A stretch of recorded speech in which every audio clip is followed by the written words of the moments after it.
ঘন ঘন লোডশেডিং ও জ্বালানি তেলের সংকটের প্রভাবে পটুয়াখালীর কুয়াকাটায় কমেছে পর্যটক আগমনের সংখ্যা। জেলার জ্বালানি সংকট ও ফিলিং স্টেশনগুলোর অবস্থা জানাতে এবারে যোগ দিচ্ছেন সহকর্মী মোহাম্মদ ইমরান।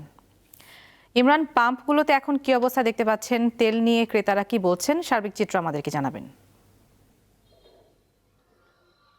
নুজহাত, দাম বৃদ্ধির পরও পটুয়াখালীতে কিন্তু তেল বিতরণ কার্যক্রম বা তেল সরবরাহ কার্যক্রম কিন্তু স্বাভাবিক হয়নি।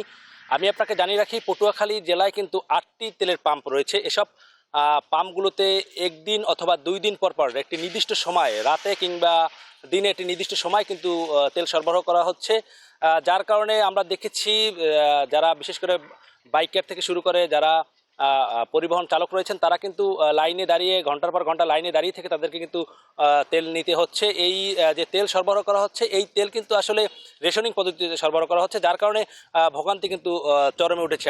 আমি আপনাকে আরেকটি বিষয় জানিয়ে রাখি, বর্তমানে কিন্তু এই উপকূলীয় এলাকায় প্রায় 15 দিন ধরে ব্যাপক লোডশেডিং দেখা দিয়েছে।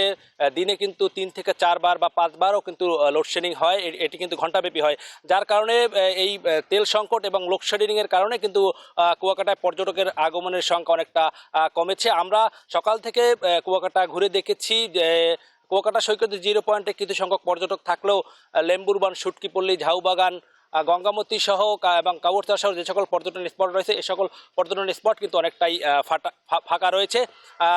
পর্যটন শিল্পে কিন্তু যে সকল ব্যবসায়ীরা রয়েছে পর্যটন সংশ্লিষ্ট, তারা কিন্তু অনেকটা লোকসানের মুখে পড়েছেন এবং যে সকল পর্যটকরা এই তেল সংকট সহ নানা সংকট দূর করেও যারা কুয়াকাটায় এসেছেন, তারা কিন্তু লোডশেডিংয়ের কারণে তারা কিন্তু অনেকটা ভোগান্তি পোহাচ্ছেন। আমরা হোটেল মোটেল যে ব্যবসায়ীরা রয়েছে তাদের সঙ্গে কথা বলেছি, তারা যেটা জানিয়েছেন যে তারা যে সময় আসলে কারেন্ট থাকে না বা বিদ্যুৎ চলে যায়, সে সময় কিন্তু তারা পর্যটকদের জেনারেটর দিয়ে সেবা সরবরাহ করে, কিন্তু তারা পাম্প থেকে তেল না পাওয়ার কারণে পর্যটকদের যে কাঙ্ক্ষিত সেবা, সেই সেবা কিন্তু তারা দিতে পারছে না, যার কারণে পর্যটকদের সঙ্গে বা পর্যটকরা তাদের কাছে অনেকটা ক্ষোভ জানেন।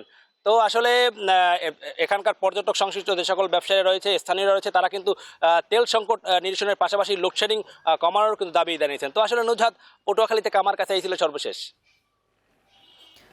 দর্শক, পটুয়াখালী থেকে তেল সংকটের খবর নিয়ে যুক্ত ছিলেন মোহাম্মদ ইমরান।